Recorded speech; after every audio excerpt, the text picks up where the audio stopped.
Good evening. What do you think is going on here? Because it doesn't seem to make a lot of sense to me. Look, I think this is the worst deal in history. The reported price tag is more than Mauritius' entire GDP. And when polled, 90% of the British public oppose this surrender deal. And the other 10%, they just don't know about it yet. And the cast of characters who are behind this really stinks.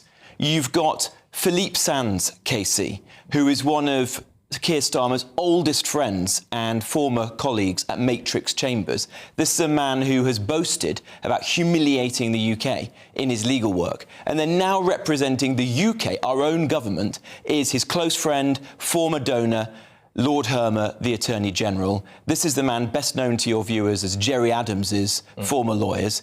These three men, three old friends from the law, now appear to be colluding to sell out Britain.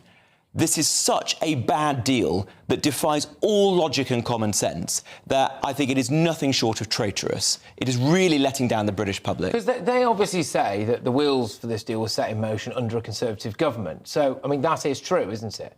It is, and I regret that. You know, I do not think that there is any good basis for this deal. This is a strategically critical military base, both to the United Kingdom and to the United States, and Mauritius is an ally of China.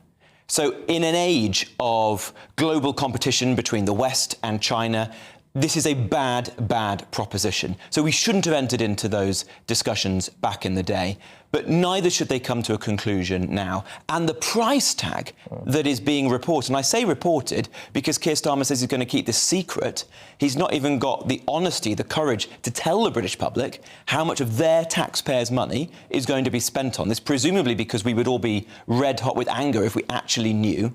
But the reported price tag is £18 billion. And imagine what the public think about that in a time where, you know, pensioners earning as little as £13,000 a year having their winter fuel payments taken away, or the armed forces are being told that they can't have the extra defence spending that they need, that the government is preparing to spend this eye-watering sum of money on a deal that we do not need to do. Supposedly for the first time now he has just been, again, this is reportedly, faced a couple of cabinet splits on this, with not one but two cabinet ministers apparently pushing back on him and saying, we haven't got the money for this. But he can say that the international court has said that we need to do this. We need to give Chagos away to Mauritius. That is our obligation. And Starmer comes from an international law mindset, doesn't he? Aren't we just fulfilling our obligations?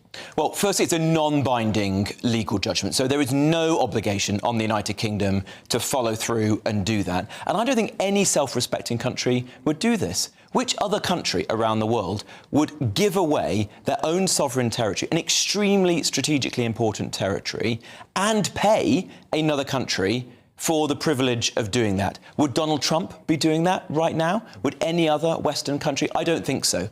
I think this is a massive act of national self-harm, and it's immensely anything that we could benefit from. No. From this current deal. No.